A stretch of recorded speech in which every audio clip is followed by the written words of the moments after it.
everyone, welcome back to Cars and Zebras. Today I have another featured drag race, so I sure hope that you enjoy it. If you do find it entertaining, make sure that you hit the like button and subscribe to the channel because I do post these videos regularly, and also make sure to share it with your friends so they can enjoy it as well. I do appreciate you watching, and with that said, let's check out our featured drag race. This is a 1964 Plymouth Belvedere, and it's not just any run-of-the-mill Belvedere, because this one is stuffed with the absolutely monstrous 426 Max Wedge. And I don't know if there's any engine name that I enjoy more than this one. Oh yeah, it's a Max Wedge!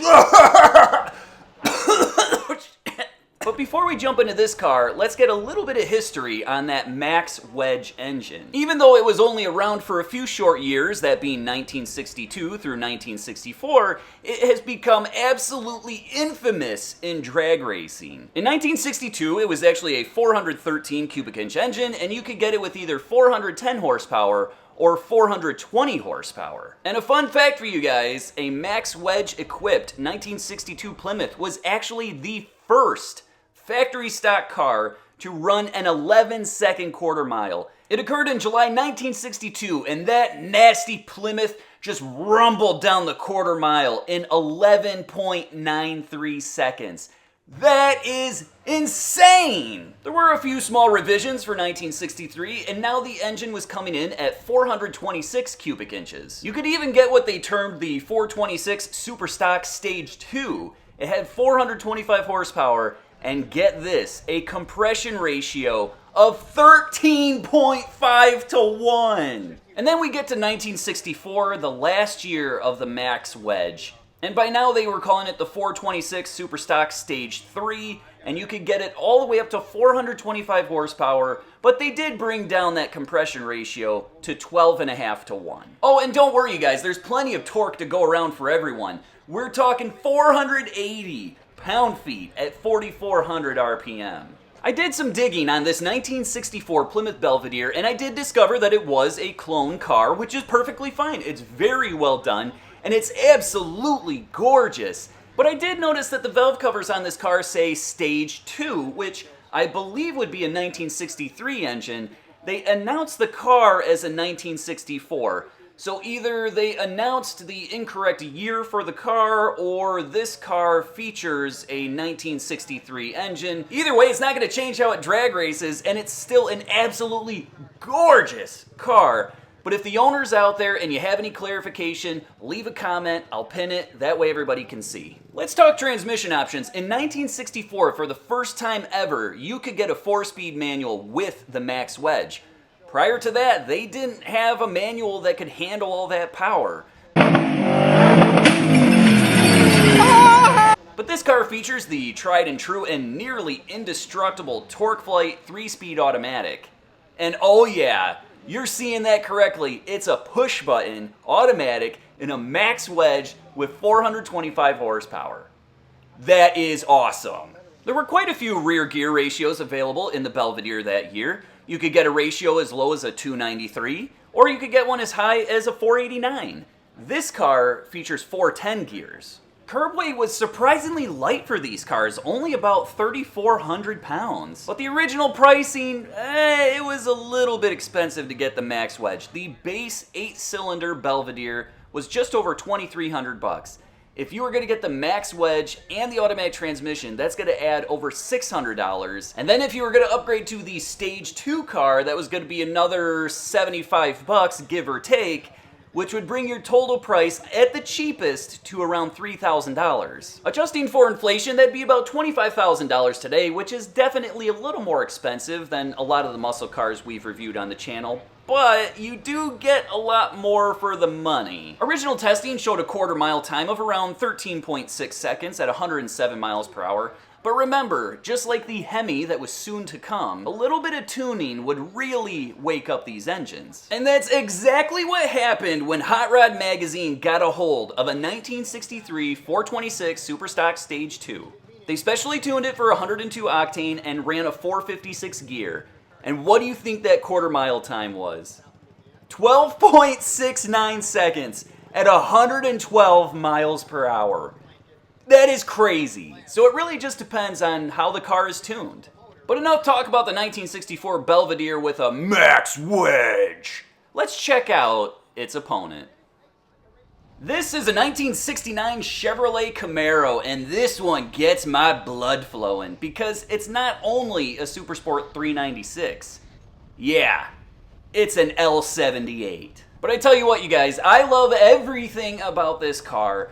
The color, the options, I mean, maybe I'm an oddity, but I even love that vinyl top. But the cherry that sits on the delicious sundae that is this 1969 Camaro is definitely that L78. Because with that L78, you got a lot of great parts. I mean, I'm talking a solid lifter cam, aluminum high-rise intake, 4-bolt mains, rectangular port heads, a 780 CFM Holleycarb, forged pistons, crank, and rods, and then a compression ratio of 11:1. Altogether, 375 horsepower at 5,600 RPM and 415 pound-feet of torque at 3,600 RPM. But remember, because it's a Supersport, it also came with a few extra goodies on top of that. On all Supersport cars, you got power brakes with front discs and rear drums. You got a spring package that was specific to the car. You also got an 11/16" front sway bar, and all Supersports even got a heavy-duty 12-bolt rear.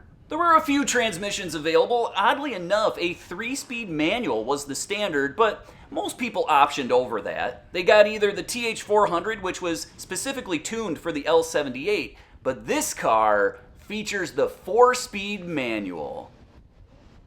And I sure hope those rear tires brought a tube of Aspercream with them, because they're going to get beat up a little bit today. Standard rear gearing was a 355, but you could get a ratio as low as a 307 or go as high as a 410. I'll give you one guess as to what this car features.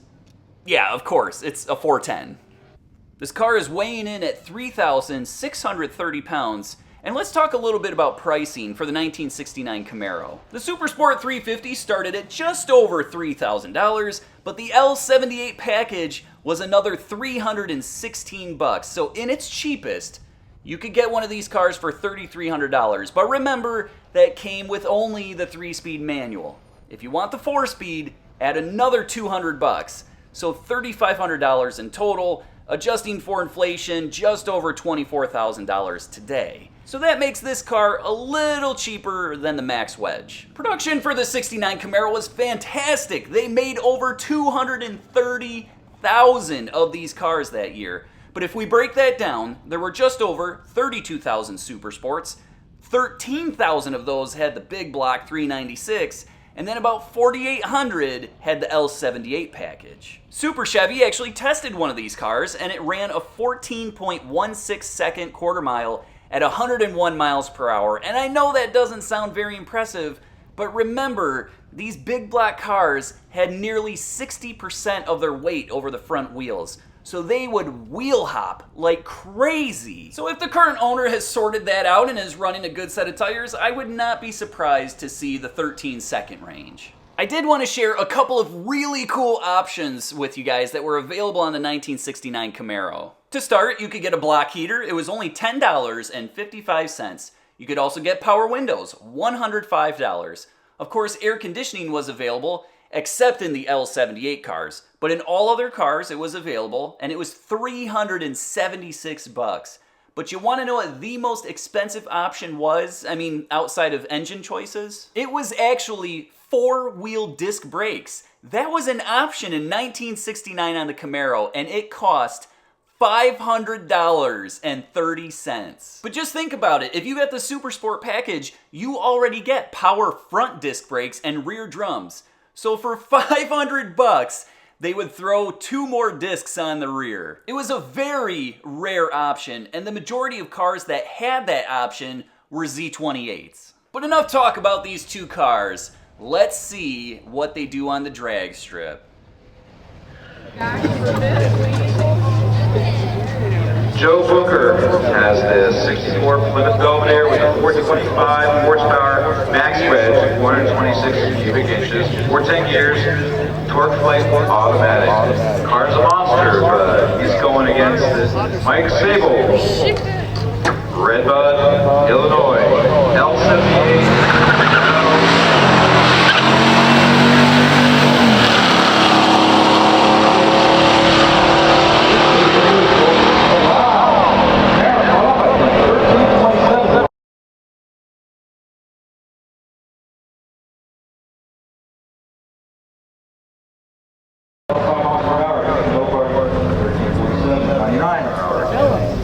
Right lane, a Plymouth Belvedere from 1964. You can compare this Belvedere with this Fury convertible. The black one, black trim in this one, especially like behind the tail lights, or let's say between the tail lights, surrounding the license plate frame. The Fury has this nice insert. This one backs it. This is more bare looking. Joe Booker's owner, Mike Siegel.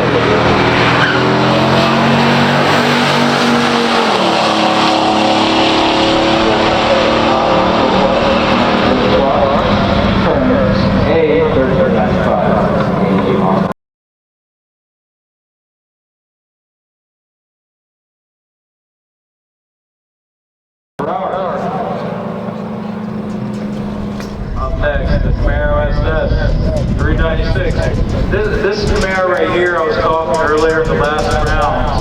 This has the Super Sport stripe, this hockey stick stripe in the front fender. This Camaro is going against this Max Wedge Plymouth Belvedere from 1964.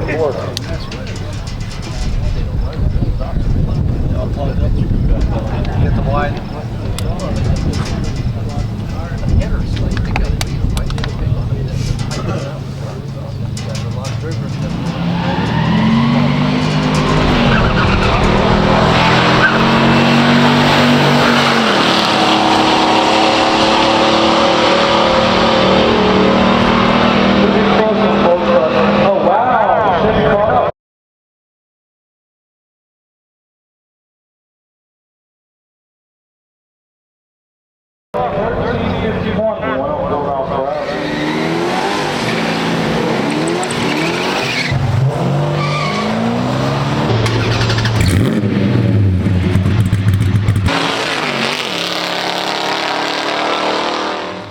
Again, thanks for watching, I really appreciate it. Please make sure that you hit the subscribe button so you don't miss any future drag race videos. And of course, I'll see you at the next one.